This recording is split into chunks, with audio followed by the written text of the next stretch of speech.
नमस्कार मित्रों। अभी धम्म श्रृंखला के इस चौथे भाग में आपका स्वागत है। पिछले भाग में हमने चित्त के प्रकार को समझा।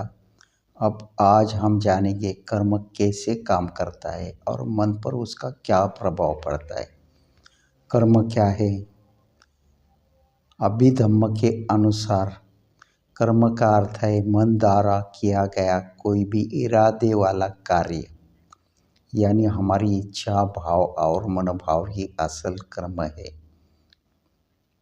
अर्थात चेतना ही कर्म है। कर्म कैसे बनता है? कर्म 3 तरीकों से बनता है। काय कर्म, शरीर से किया कार्य। वाची कर्म, वाणी से निकले शब्द।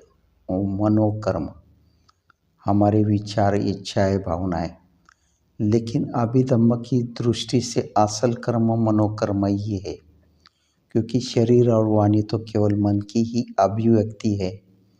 कर्म का प्रभाव मन पर कैसे पड़ता है? जब भी कोई चित्त लोभ, द्वेष, मोह के साथ उत्पन्न होता है, वह अकुशल कर्म बनता है। यह मन को दूषित करता है और भविष्य में दुख की स्थितियां पैदा करता है। जब चित्त दान, करुणा, मैत्री या समझ के साथ उठता है, वह कुशल कर्म बनता है। यह मन को हल्का, शुद्ध और शांत करता है। कर्म और चित्त का संबंध, चित्त कर्म को बनाता भी है और कर्म का फल भी भोगता है। एक पल का कुशल चित्त आगे अनेक पलों को उज्जवल बना देता है। एक पल का अकुशल चित्त मन में अशांति की लहरें पैदा कर देता है, यानी हमारा हर क्षण आने वाले मन का निर्माण कर देता है। कर्म कोई बंधन नहीं, बल्कि मन को शुद्ध करने का अवसर है।